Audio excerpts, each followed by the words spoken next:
Now I think it has come that I realized when I had a break, not this one but a previous one, that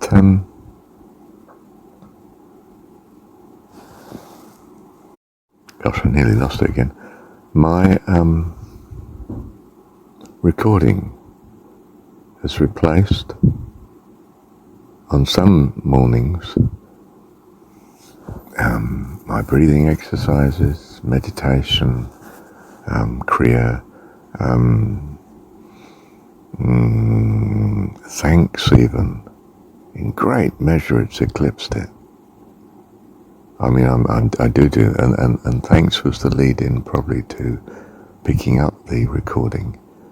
But most of my time this morning has obviously been spent in, now 7:30, no, it's not, it's 7:45, has been spent in recording. And it reminded me of the Buddhist thing that's taught, that my friend Tenzin was emphatic. No, even the Dharma, the teaching, is not permanent. All the tools pass away. You carry the boat to the river and you go across in the boat. You don't then pick up the boat and walk up the mountain. You leave the boat behind you because you'll get up the mountain much better without it. And in a sense, all the Kriya and the meditation, breathing and all that stuff, and even the thanks, may have taken me to a practice that leaves the other practices behind. You know, the recording is climbing the mountain, and I'm no longer crossing the river, doing much of the meditation, or the recording is more than that. The thankfulness, well no, the recording is more than that. It's the playing out of the thankfulness in seeing what God is saying to me, not telling him what I'm thankful for in the immediate present and past. Do you see it's the next step? And I don't know what the next step is after recording. I expect some reflection, it would occur to me. Now I think this is the point. This is the point that I was trying to think of that eluded me. And one's waiting for that peace of mind. And the peace of mind actually came from the last point I made, which was, perhaps this is it. And in that peace, I know what I want to say. And I've said this one. That in some sense, well, the search for God comes to an end when you find God. Because being with God is far more rewarding than the search. Though the search for God is far more rewarding than not knowing God, not knowing where to find him. So we go out and look. And religion and all its paraphernalia, if you like, its practices, Bible studies and prayers, meditations and exercises, keeping healthy and regulating breathing if you're of a different religion and so on, like Hinduism and that, yoga and, New Age religion and so on. They're all going to be put aside when you arrive at their goal and you move on to the next purpose. And I don't mean permanently aside. You might well drop back into doing it, not simply for example to others, but because at times, if you like, you pick up the dust from the road and you need to exorcise it. You need to go through a practice where, in that case, God takes the dust off your feet for you, puts you back on the path. That might be quite quick now, because you know where you're going and you know what it's all about. Thank you so much, Heavenly Father, and thank you for answering my prayer and answering it incidentally wasn't it, in a situation where I was suddenly at ease because I felt I had probably covered what was important, or at least added to it. And now if we look at the whole process, both this thought and the previous one, well, the previous one wouldn't have come about but for the loss of the last thought I gave, the crossing the river and going up the mountain, which was very much from the meeting last night. If I hadn't, I couldn't have arrived at that one. Anyway, not to worry. Thank you, Heavenly Father. All good, Lord. Thank you. Yes. You come to a point where you stop reasoning and simply are.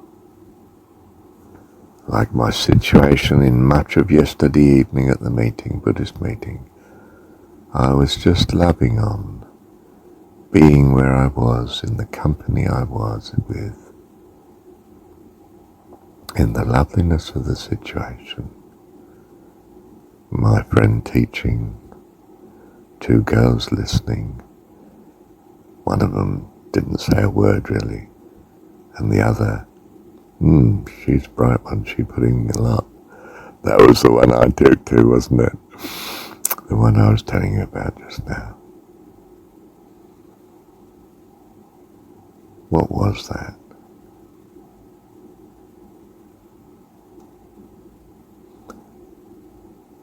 Glimpse of heaven, I think. 4 individuals, quite distinct, in a harmony, in a good relationship, loving on each other, I think. Perhaps the 4th one less so. She was in a strange world, I think. But the other 3 of us, Tenzin, myself, and I think her name's Alison or something. Gosh, we were interacting.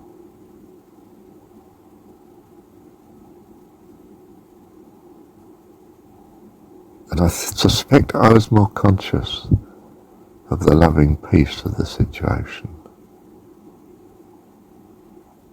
than they were. Tenzin busy, of course, leading in some sense. And Alison leading in,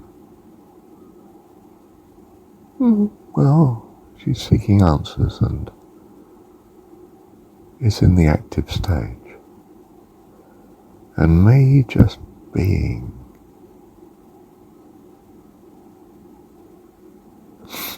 Talk about enlightenment, in Buddhism and so on. I really sometimes think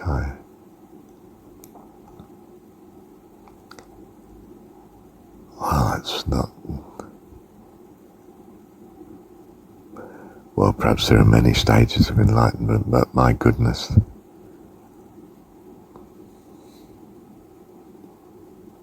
I feel such a trace of enlightenment at times. The sort of on and off glimpse of heaven. Sometimes on for quite a while. Absolute loveliness. The only word to say, really. It's an absolute loveliness of being. Oh, Heavenly Father.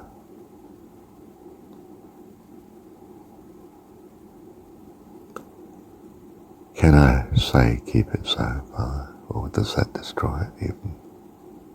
I don't think so. I think on the contrary, a most earnest desire to keep it so. It's a necessary entrance requirement, if you like, to being permanently in glory, permanently in the wonderful household, mansion, if you like, estate of God, of the presence of the Heavenly Host and our Heavenly Father and ourselves. I think a most earnest desire to hold that state is at least the present best preoccupation we can have, or at least I can have at the minute. No, that I want at the minute. Whatever, Father. Thank you, Heavenly Father. Thank you so much. Heavenly Father, thank you.